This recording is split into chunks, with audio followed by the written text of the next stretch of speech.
ଖୋର୍ଦ୍ଧା ଜିଲ୍ଲା ଅନ୍ତର୍ଗତ ରବୀନ୍ଦ୍ର ଭାଇ ସେ ଜଣେ ଅଟୋ ଚାଳକ। ପରିବାର କହିଲେ ତାଙ୍କ ପତ୍ନୀ ଆଉ ତାଙ୍କ ଦୁଇ ଝିଅ ପିଙ୍କି ଆଉ ରିଙ୍କି। ଛୋଟିଆ ପରିବାରଟେ, ସୁଖ ଶାନ୍ତିରେ ଦିନ ଯାଏ। ଯେତିକି ବି ଇନକମ୍ ହୁଏ ପରିବାର ଖୁସିରେ ଚଳିଯାଏ। ଏମିତି ଦିନ ପରେ ଦିନ ବିତି ଚାଲିଲା। ଚାହୁଁ ଚାହୁଁ ପିଲା ଦୁଇ ଜଣ ବଡ଼ ହେଲେ। ଖର୍ଚ୍ଚ ବଢ଼ି ଚାଲିଲା। ପିଲା ଦୁଇ ଜଣଙ୍କର ପାଠପଢ଼ା ଖର୍ଚ୍ଚ ଏବଂ ପରିବାରର ତେଲ ଲୁଣ ଖର୍ଚ୍ଚ ବଢ଼ି ଚାଲିଲା। ଯାହା ବି ଇନକମ୍ ହୁଏ ତାହା ଘର ଖର୍ଚ୍ଚକୁ ନିଅଣ୍ଟ। କିଛି ବି ସଞ୍ଚୟ ଭବିଷ୍ୟତ ପାଇଁ ହୁଏ ନାହିଁ। ଦିନେ ରାତିରେ ରବୀନ୍ଦ୍ର ଭାଇ ଏକା ବସି ଭାବୁଥାନ୍ତି, ଯାହା ବି ଇନକମ୍ ହେଉଛି ପରିବାରର ଭରଣ ପୋଷଣ ପାଇଁ ବି ନିଅଣ୍ଟ। ଆଉ ଆଗକୁ କ'ଣ କରିବି? କିପରି ପିଲା ଦୁଇ ଜଣଙ୍କର ବିବାହ କରିବି? କ'ଣ କରିବି? ଏମିତି ମନେ ମନେ ଭାବୁଥାନ୍ତି। ସେତିକି ବେଳେ ତାଙ୍କ ପତ୍ନୀ ଆସି ପଚାରିଲେ, ଏଠି ବସି କ'ଣ ଭାବୁଛ? ରବୀନ୍ଦ୍ର ଭାଇ ଟିକେ ହସି ଦେଇ କହିଲେ, ନାଇଁ ନାଇଁ, ଏମିତି ବସିଛି। ତାଙ୍କ ପତ୍ନୀ କହିଲେ, କ'ଣ ଭାବୁଛ କହୁନ, କୁହ। ଯେତେ ବି ଦୁଃଖ ଆସୁ କି ଝଡ଼ ଆସୁ ଆମେ ଦୁଇ ଜଣ ସାମ୍ନା କରିବା। ଆଉ କ'ଣ ଆମ ପାଇଁ ଆସି ବାହାର ଲୋକ ସାମ୍ନା କରିବେ କି? କୁହ କ'ଣ ହେଇଛି, କ'ଣ ଭାବୁଛ ମନରେ? ରବୀନ୍ଦ୍ର ଭାଇ ପୁଣି ଟିକେ ହସି ଦେଇ କହିଲେ, ଆରେ ମୁଁ ତ ଯାହା ଇନକମ୍ କରୁଛି ତାହା ଆମ ପରିବାର ଚଳାଇବା ପାଇଁ ନିଅଣ୍ଟ। କିଛି ବି ଆମର ଭବିଷ୍ୟତ ପାଇଁ ସଞ୍ଚୟ ହୋଇପାରୁନାହିଁ। ଏମିତିରେ ବି ପିଲାମାନଙ୍କ ବିବାହ ବୟସ ଆସି ପାଖେଇଲାଣି। କେମିତି କ'ଣ କରିବି କିଛି ବି ବାଟ ଦେଖାଯାଉନାହିଁ। ଏହି କଥା ଶୁଣି ତାଙ୍କ ପତ୍ନୀ କହିଲେ, ଦେଖ, ଏଥିରେ ମନ ଦୁଃଖ କରିବାର କିଛି ଆବଶ୍ୟକ ନାହିଁ।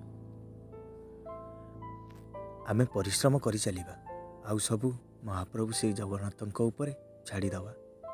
କାରଣ ମହାପ୍ରଭୁ ଆମ ଦୁଃଖ ନିଶ୍ଚୟ ବୁଝିବେ।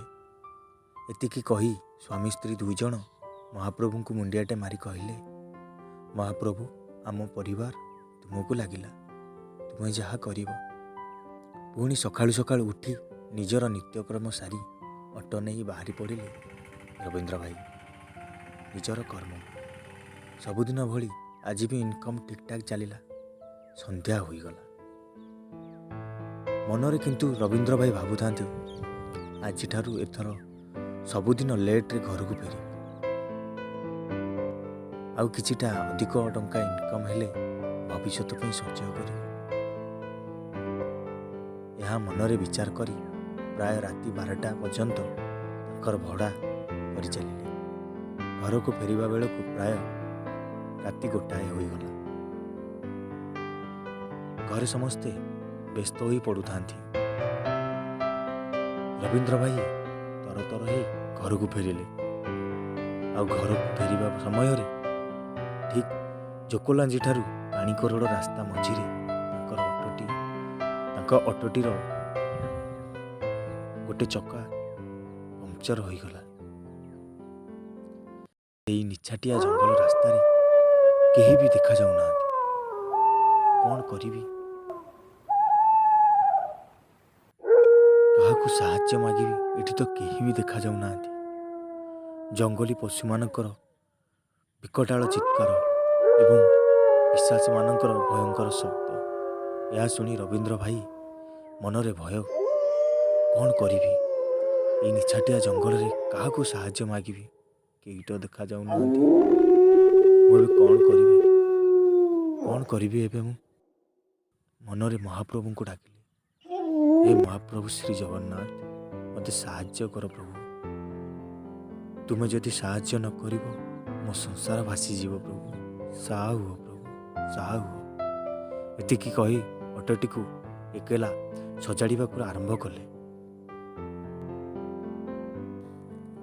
ଗାଡ଼ିର ଚକାଟିକୁ ଖୋଲୁଥାନ୍ତି ଏବଂ ଆଗକୁ ପଛକୁ ଚାହୁଁଥାନ୍ତି। କାଳେ କେହି ଦେଖାଯିବେ, କାଳେ କେହି ଆସୁଥିବେ। ଦେଖିଲେ ଗୋଟିଏ ବାଇକ୍ ବାଲା ଆଡ଼େ ଆସୁଛି। ସେ ବାଇକ୍ ଚାଳକ ଆସି ପଚାରିଲେ, ଭାଇ, କ'ଣ ଅସୁବିଧା ହୋଇଛି କି? ରବୀନ୍ଦ୍ର ଭାଇ କହିଲେ, ହଁ ହୋଇଛି, ମୋତେ ଟିକେ ସାହାଯ୍ୟ କରିଦେବ।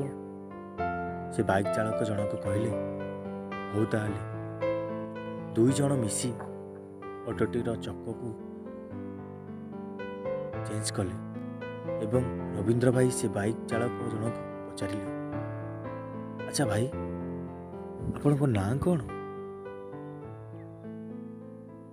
ସେ ବାଇକ୍ ଚାଳକ ଯୁବକ କହିଲେ, ମୋ ନାଁ କାଳିଆ। ହଉ, ଆପଣ ଏବେ ଘରକୁ ଯାଆନ୍ତୁ, ଏ ରାସ୍ତା ଭଲ ନୁହେଁ। ରବୀନ୍ଦ୍ର ଭାଇ କହିଲେ, ଭାଇ, ତୁମେ ନଥିଲେ ମୋର କ'ଣ ଯେ ହୋଇଥାନ୍ତା। ତାପରେ ସେ ବାଇକ୍ ଚାଳକ ଯୁବକ ଜଣକ ସେଠାରୁ ହଠାତ୍ କୁଆଡ଼େ ଚାଲିଗଲେ। ସେହି ସ୍ଥାନରେ ତୁଳସୀ ଚନ୍ଦନ ବାସ୍ନାରେ ମହକିଲା। ରବୀନ୍ଦ୍ର ଭାଇ ଜାଣିପାରିଲେ ସ୍ୱୟଂ ମହାପ୍ରଭୁ ଆସି ମୋତେ ସାହାଯ୍ୟ କରିଦେଇଗଲେ। ଆଖିରେ ଝରଝର ଲୁହ ଝରି ଆସିଲା। ମୁଁ ପାଗଳା କ'ଣ କଲି? ମହାପ୍ରଭୁ ସ୍ୱୟଂ ଆସିଥିଲେ, ମୁଁ ଚିହ୍ନି ପାରିଲିନି। ଯାହାର ମନ ଭକ୍ତକୁ ବିପଦରୁ ଉଦ୍ଧାର କରିବା, ସେଇ କିବା ଆଉ ପଛରେ ଦେଖା ଦେଇଥାଏ। ରବୀନ୍ଦ୍ର ଭାଇ ମନରେ ଭାବିଲେ, ମୋ ଜୀବନ ସାର୍ଥକ ହୋଇଗଲା। ହେ ମହାପ୍ରଭୁ, ତୁମ ପାଦ ତଳେ କୋଟି କୋଟି ପ୍ରଣାମ। ଛୋଟିଆ କାହାଣୀଟିଏ।